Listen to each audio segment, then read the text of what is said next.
Go. My name is Amber Covert, and I'm doing an educational video on how to groom your horse. The first thing you want to do is use the hoof pick, and there's not a certain order that you have to do it in, but I like to do the same order every day because then she just knows what's coming next. So you come down to the first foot, and if your horse has a hard time picking up their legs, you can squeeze the tendon on the back of their leg, not too hard, or the chestnut, because it's a reflex. If you grab their chestnut, then they have to pick their foot up because it's just a natural reaction for them. So if you have trouble picking up your horse's hoofs, that's a good trick. And when you clean out the hoof, you want to get in the frog right here. It's just like a V shape. You just want to make sure that's nice and clean, and then you can brush it off. Move on to the back, and as you go to the back, you always want to make sure to touch your horse all the way down, so they know that you're coming and they're not taken off guard, because that could be dangerous. And you pick the back hoof, and then I like to come around to the front and switch sides. Andy's pretty good about picking up her feet, so I don't really have to use the chestnut trick, but it's always good to know if you have a horse that has trouble with that.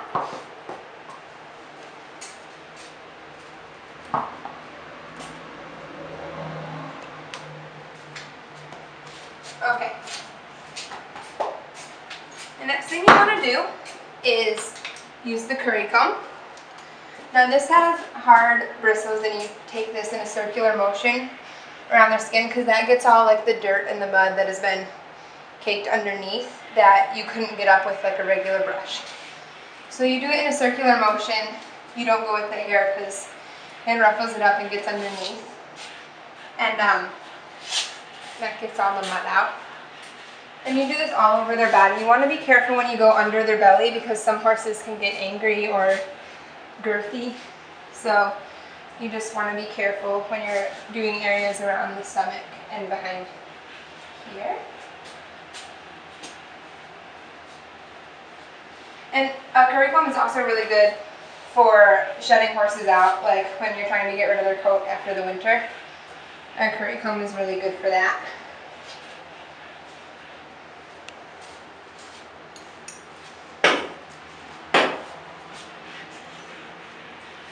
You just do both sides, nice circular motions.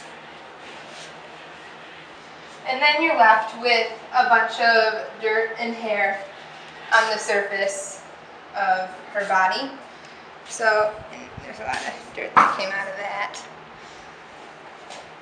So after you do the curry comb, you want to take a hard dandy brush, and that one has harder bristles and they're more firm, so that when you brush, you can get all of the thick mud and dirt and hair that you got from the curry comb off of the surface of her coat. You just take that, and again, you want to be careful of the girth area and underneath their stomach, just in case they get a little bit angry. So you always want to be aware and watch their ears and everything to make sure that they're staying attentive to you and they're not getting fussy. And also with the dandy brush, you can come down and do their legs if the bristles are soft enough. You can take it right down here. You always want to touch and make sure that they know you're coming. And always watch their ears and be aware.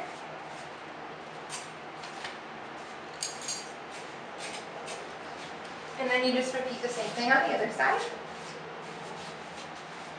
And with the dandy brush, you do want to go with the direction of the hair, so it starts to smooth out their coat a little bit. So like in this area, because they have a colic right here, you want to brush this way and then this way.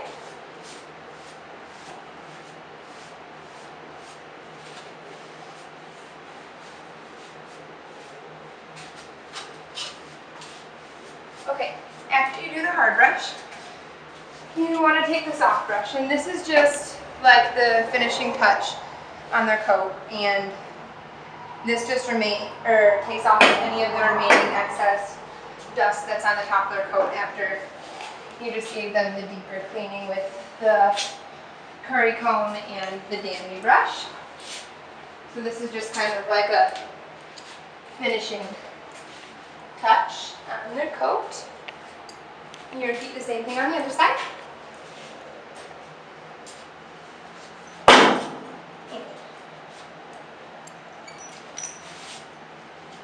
Okay, and because this one has really soft bristles, it's also used for a face brush. I mean, it's a little bit big, but it has extremely soft bristles, so you can also brush their face with this. And just be careful around their eyes. And some horses don't like their ears touched, so you just have to make sure that they always know that you're coming for them. And she's usually pretty good about that, so I don't really have to worry. Alright, and after you do that, you take the mane and tail brush, and you just get any of the snarls out of their mane and tail that you can get. And also, if they have a nice forelock, you can brush that down.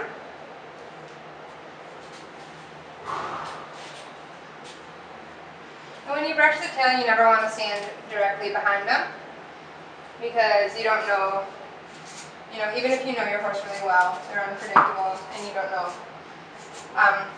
what they could do. So you always just want to stand to the side and be nice and easy with it.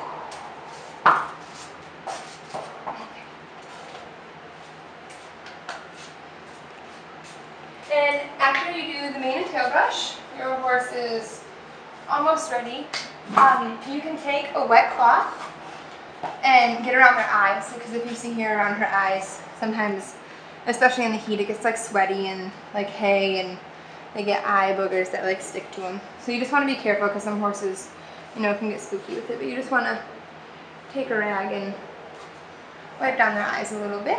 And then on this side too, there's a lot of hay that gets stuck in the creases, but you want to be really careful around their eyes and just be really gentle with it so you don't hurt them.